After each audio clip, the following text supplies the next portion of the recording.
충북도청 실험이 이번 주 진행됩니다. 김영환 지사도 셔틀버스로 출근했는데 정작 공무원들은 소갈이 중입니다.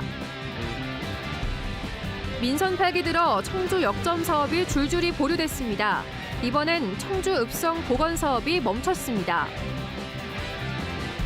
낙농가와 육아공업체들의 우유값 갈등이 평행선을 달리고 있습니다. 올해 가격 협상이 중단되면서 납품 거부 움직임이 현실화될 조짐입니다. 스마트워치 기능과 가격이 천차만별입니다. 한국소비자원이 평가한 8개 제품 중 1개는 연결 성능이 떨어졌습니다. 여러분 안녕하십니까? 계속해서 뉴스투데이 충북 소식입니다. 수도권을 강타했던 비구름대가 남쪽으로 내려가면서 충북 지역에도 강한 비가 쏟아지기 시작했습니다. 남한강 상류인 충주댐에서도 2년 만에 방류가 시작됐습니다. 현장에 나가 있는 취재기자 연결해 보겠습니다. 김은초 기자 전해주시죠.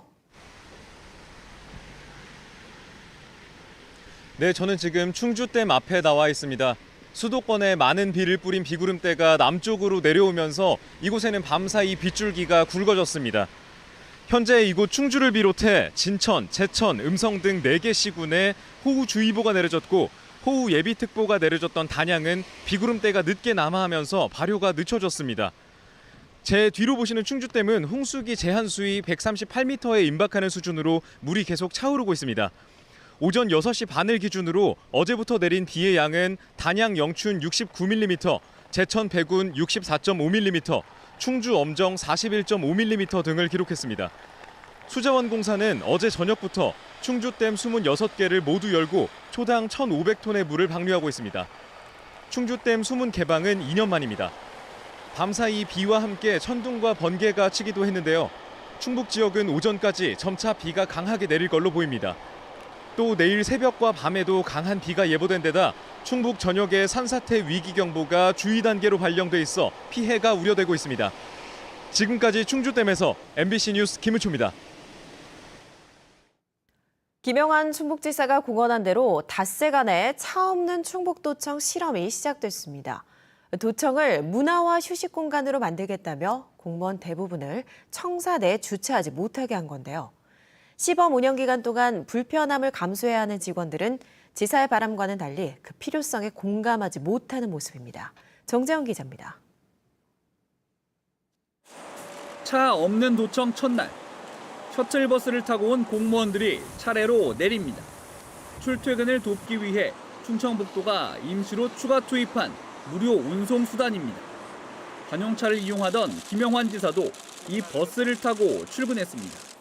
공무원들의 합의가 이루어질 수만 있다면 계속 이 차 없는 도청을 유지해가면서 한편으로는 셔틀을 이용해서 주차할 수 있는 인원을 줄이고 일주일 내에 끝내는 것이 아니라 이것이 계속됐으면 좋겠다는 바람을 저는 갖고 있지만 그런데 지사의 바람과 달리 출근용 셔틀버스 7대를 타고 온 직원 수는 다 합해도 23명에 불과했습니다. 외부 주차장을 지원받는 470명을 제외하더라도 도청 직원이 약 1,200명임을 감안하면 극히 일부입니다. 노선이 제한적이고 운행 시간도 불편하다는 의견이 나왔는데 때문에 30분 넘게 걸어오거나 시내버스를 타느라 출근 시간이 배 이상 걸렸다는 직원도 있었습니다. 가족 또는 동료의 차량을 이용하거나 아예 자비를 들여 택시를 타고 출근한 직원들도 있었습니다. 차를 포기할 수 없어 청사 주변 골목에 차를 세운 직원도 일부 있다는 건 공공연한 비밀. 비워둔 주차장에서 하겠다던 점심 음악회 장소는 법 위반 소지가 있어 평소에도 열 수 있는 정원으로 바뀌었습니다. 이런 부분도 문제지만 직원들이 가장 걱정하는 건 업무용 출장입니다. 동물방역 등 특수 업무용 차량과 5인 이상일 때 쓸 수 있는 승합차를 제외하면 일반 직원들이 이용 가능한 관용차는 9대뿐. 모자랄 땐 자가용을 이용한 뒤 비용을 보전받으면 됐지만 시범 운행 기간에는 대책이 없습니다. 첫날 오전에 이미 닷새 중 사흘은 예약이 꽉 차 급한 출장이 생길 경우 자택까지 가야 할 수 있는 겁니다. 2주 전에 전화해서 미리 선점을 하는 사람도 있고 배차를 못 받는 거죠. 차량이 없으니까. 그래서 급하게 나가야 되는 상황에서도 관용 차량을 못 쓰고 주변에 대놓은 자차를 타고 간다든지 택시 타고 간다든지 일을 하고 싶어도 일을 못하는 그런 상황인 것 같아요. 이런 불편과 우려 때문에 대책 없는 졸속 추진이라고 비판해온 공무원 노조는 하겠다는 통보만 있었고 제대로 의견 수렴을 한 적은 없다며 지금 도청에 필요한 건 주차타워지 문화 예술 공간이 아니라고 강도를 높였습니다. 업무 효율성을 높이기에 앞서서 이것을 이제 문화 공간이나 휴식 공간으로 그거를 제시를 한다는 자체가 일단은 좀 너무 앞서가지 않았나. 얼마든지 이 도청 청사가 아니라 다른 공간에 만들 수 있지 않나.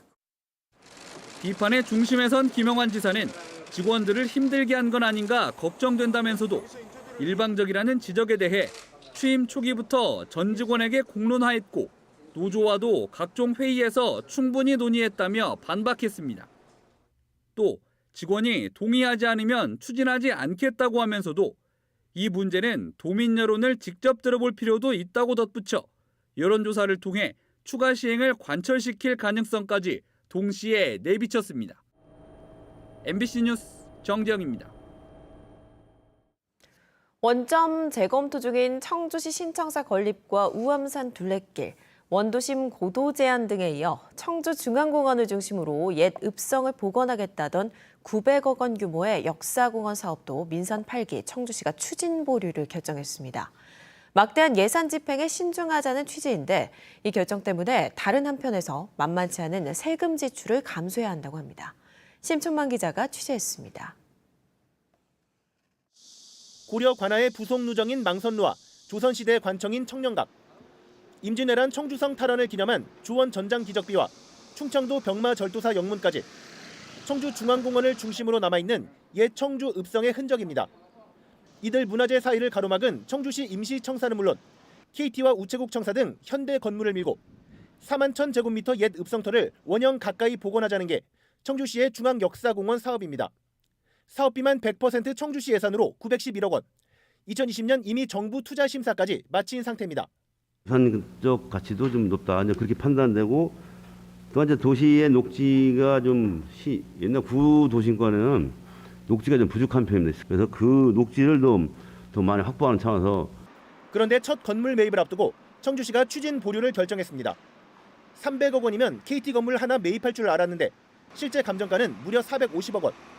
총 사업비가 1,000억 원대로 올라서자 추경카드를 만지던 민선 8기 청주시가 사업 추진에 일단 제동을 건 것입니다. 코로나라는 그런 상황 때문에 예비비나 이런 게 지금 다 없는 상황이라 순수 12만원은 1,000억 이상 사업을 현재 추진하기는 조금 다시 한번 원점에서 검토해봐야 되지 않을까 그렇게 생각을 하고 있습니다. 중앙역사공원 조성 과정에서 매입하려던 KT 건물은 현재 청주시 의회 임시청사로 리모델링에 들어간 상태. 올해 매입할 줄 알고 월 1억 원씩 임차료를 부담하기로 했던 건데 매입 시기는커녕 여부조차 불투명해지면서 현재로선 시기를 장담하기 힘든 의회 신청사 건립까지 최소 수년 단위의 임차료를 물게 됐습니다. MBC 뉴스 심충만입니다.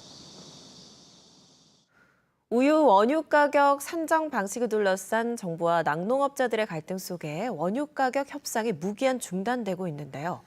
급기야 사료값 폭등에 직격탄을 받고 있는 낙농업자들이 유가공업체를 대상으로 전국 릴레이 집회에 나섰습니다. 오른 생산비만큼 납품가에 반영해달라는 건데 받아들여지지 않을 경우 원유 납품 거부 움직임까지 보이고 있습니다. 보도에 김영일 기자입니다. 젖소 85마리를 키우고 있는 청주의 한 농가입니다.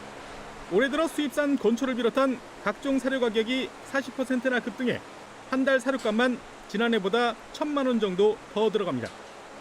여기에 사료 첨가제와 축산 기자재는 물론 폭염석 전기료까지 줄줄이 오르면서 더 이상 버티지 못하고 폐업하는 농가도 속출하고 있습니다. 남는 게 없어요. 100만 원 남을까? 그러면 생활비가 안 되는 거죠, 이제. 그러면 이제 그래서 목장 그만두는 친구들이 또 많아요. 그래서 이제 실제로 낙농가들의 평균 부채는 2년 전보다 39.5% 올라 5억 원을 넘어섰고 최근 2년 동안 낙농가도 228곳이 폐업했습니다. 급기야 거친 빗속에서 전국의 낙농가 1,000여 명이 길 위로 섰습니다. 계속 원유 가격 협상에 나서지 않으면 우유 납품을 중단하겠다며 집회를 연 겁니다. 원유 가격 협상을 피해. 원유 가격을 안 올려주려고 협상장에는 나오지도 않고 있습니다. 낙농가들의 피를 빨아먹고 우유업체와 낙농가들의 갈등이 시작된 건 정부가 강력하게 밀고 있는 원유값 산정 개편안 때문입니다.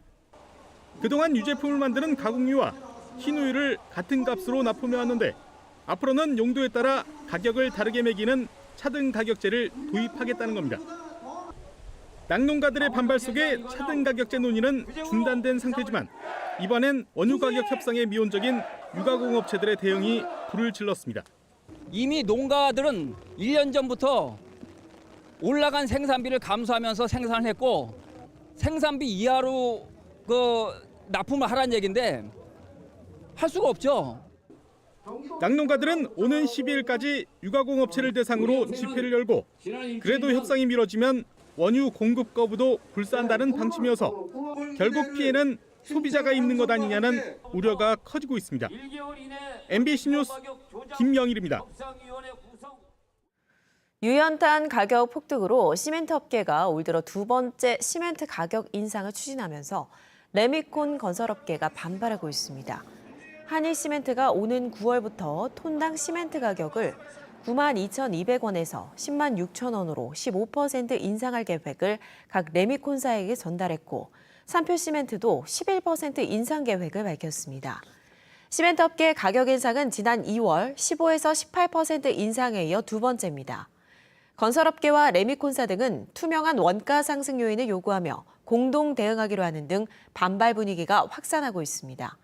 한편 유연탄 가격은 지난해 평균 톤당 137달러에서 지난 2일 414달러에 거래돼 3배 이상 치솟았습니다. 시간뿐 아니라 날씨 같은 정보를 표기하는 스마트워치는 이 밖에도 기능이 다양하죠. 걸음수와 심박수, 혈압 등을 잴 수 있어 운동할 때나 건강관리용으로 쓰는 경우도 많은데요. 과연 정확도는 어떨까요? 이지연 기자가 보도합니다. 스마트폰과 연동해 각종 알람을 받거나 다양한 용도로 활용하는 스마트워치. 어디에 주로 쓰는지 물어봤습니다. 심전도 많이 쓰고요. 운동할 때 뭐 심박수 체크랑 뭐 그런 용도로 많이 쓰고 있어. 이게 진짜 정확한 게 맞는지 뭐 실내 자전거를 타더라도 거기서 나오는 칼로리랑 그리고 워치에서 나오는 칼로리랑은 조금 다르고요. 얼마나 정확할까? 한국소비자원이 소비자 선호도가 높은 8개 제품을 시험했습니다. 기본적인 연결 성능에서는 레노버의 한 개 시험 제품이 안드로이드 운영체제 휴대폰에 워치로 측정한 운동 결과를 제대로 전송하지 못했습니다. 스마트폰과 워치 사이 블루투스 연결 거리는 핏빛 시험 제품이 21m로 가장 짧았고 가민 시험 제품이 100m로 가장 길었습니다. 심박수, 걸음수, 거리 등 많이 쓰는 운동량 측정도는 삼성, 샤오미, 애플, 어메이즈핏, 핏빛 5개 제품이 모두 우수했는데 오차 범위가 10%를 넘지 않았습니다. 20대에서 40대 성인 남성 6명이 6km/h 30분 동안 걷기 운동을 했을 때 심박수, 걸음수, 운동거리 등 운동량 측정 정확도를 심전도와 혈압, 산소 포화도 등 건강 관련 기능은 적게는 3개에서 많게는 8개까지, 전화와 메시지 알람을 받을 수 있는 편의 기능 등은 아예 없거나 최대 11개로 제품마다 크게 달랐습니다. 대체로 기능이 많았던 삼성과 애플 시험 제품은 배터리 사용 시간이 2.3일로 가장 짧았고 샤오미 시험 제품은 9일을 넘겼습니다. 가격은 3만 원대부터 수십만 원까지 최대 13배 넘게 차이 났습니다. 제품별로 건강관리나 통신, 또 운동량 관리 기능에서 차이가 큽니다. 본인의 용도를 기준으로 제품을 선택하시는 게 바람직합니다. 시계줄 내구성과 방수 성능 등은 모두 이상 없었고 유해물질 또한 검출되지 않았습니다. MBC 뉴스 이지연입니다.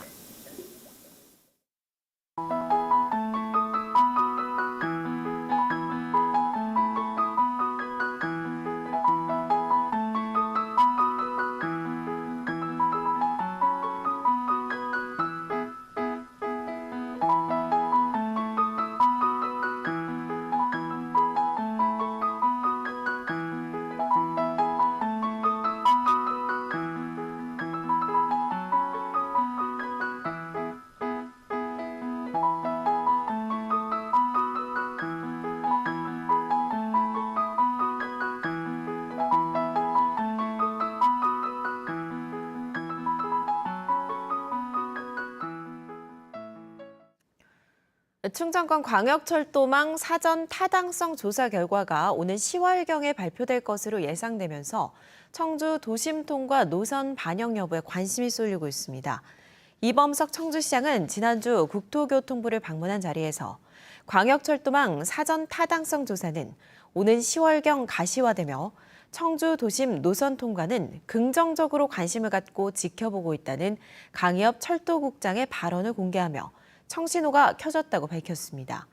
충청권 광역철도는 대전 반석에서 세종, 조치원역, 오송역, 청주공항까지 연결하는 것으로 오송역 청주공항 구간을 기존 충북선을 이용하는 안과 청주 도심통과 노선을 신설하는 안이 복수로 국가철도망 계획에 반영되면서 사전 타당성 조사에 관심이 쏠리고 있습니다.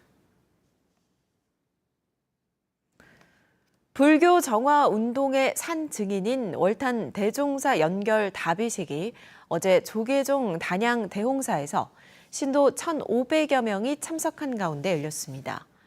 월탄 대종사는 지난 1960년 11월 24일 불교 정화 운동의 당위성을 천명하며 순교를 시도한 6 비구승 가운데 유일한 생존자로 범납 68세, 세수 86세로 지난 4일 입적했습니다.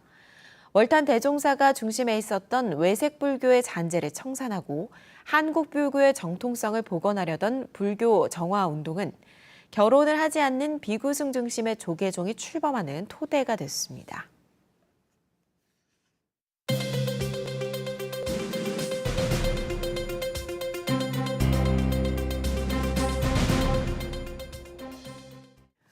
(6년) 만에 아파트 공급이 재개된 제천 지역에 추가 공급이 이뤄질 전망입니다. 제천시에 따르면 최근 주식회사 우미개발은 신월동 미니 복합타운에 8개 동 696세대 주택건설 사업 계획 승인서를 신청한 상태로 행정 절차를 거쳐 분양할 계획입니다. 현재 건립 중인 GS 자일을 비롯해 분양 중인 장락동 세영 리첼, 이편안세상까지 더하면 제천에 예정된 공급은 2,603세대에 달하며 천남동과 명동 등에도 3개의 사업계획 승인 요청이 추가로 들어온 상태입니다. 단양군의 한여름 수상 썸머 페스티벌이 오는 13일에서 14일까지 2일간 단양읍 별곡리 계류장 인근에서 열립니다. 여름 수상 레포츠 활성화를 위해 단양문화원 주최로 열리는 이번 축제는 바나나 보트와 제트스키, 패들보딩, 카누 등을 체험할 수 있습니다. 또 무동력 수상 자전거 대회와 윈드서핑 초보 전문가 교육을 비롯해 플라이보드 공연을 시연해 볼거리를 제공합니다. 청주시 보건소가 오는 16일부터 10월 말까지 표본 가구를 대상으로 지역사회 건강조사를 실시합니다. 백신 접종과 코로나19 사전 검사를 받은 조사원 24명이 직접 가구를 방문해 1:1 면접 조사를 하며 개인정보보호법에 따라 조사 과정에서 알게 된 정보를 누설할 수 없습니다. 조사 항목은 흡연과 음주, 운동, 식생활, 정신건강 등 건강 행태와 고혈압, 당뇨 등 만성질환 실태 등 138가지입니다. 이번 조사 결과는 지역사회 건강 수준을 파악해 보건정책사업 추진을 위한 기초 자료로 활용됩니다. 청주와 제천이 올해 문화재 야행 프로그램을 공개했습니다. 올해 청주 문화재 야행은 이번 달 27일과 28일 이틀 동안 국보 41호인 용두사진 찰당관과 중앙공원 일대에서 달빛 항해, 희망을 향해라는 주제로 개최됩니다. 청주 야행에서는 문화재 해설사들이 뱃사공이 되어 역사의 물길을 안내하는 해설 투어, 주성의 뱃사공을 비롯해 총 37개 프로그램이 운영됩니다. 제천에서는 다음 달 23일과 24일 이틀 동안 제천 문화재 야행이 의림지 일원에서 열립니다. 제천 야행에서는 해설사와 함께하는 의림지 달빛 야경을 비롯해 내재 장터 야식, 염년초 하우스에서의 야숙 등 오야, 즉 밤을 주제로 한 프로그램을 준비하고 있습니다. 다음 달 대학별 수시 모집을 앞두고 충청북도 교육청이 학생생활기록부 점검에 나섭니다. 대상은 충북 전체 고등학교 82곳으로 어제부터 19일까지 학교별로 담당 장학사와 현장 실무 지원단을 파견해 학교생활기록부 기재사항과 방식에 문제가 없는지 종합 점검할 계획입니다. 한편 대입 수시 지원을 위한 학교생활기록부 작성은 이번 달 31일에 마감됩니다. 전국 교직원 노동조합 충북지부가 만 5세 취약 정책 철회를 요구하는 1인 시위를 시작했습니다. 전교조 충북지부는 어제 도교육청 앞에서 기자회견을 열어 만 5세 조기 취약은 경제적 목적을 위해 유아의 발달 권리를 일방적으로 희생시키는 아동학대라며 주장했습니다. 뉴스투데이 충북 소식 마칩니다. 고맙습니다.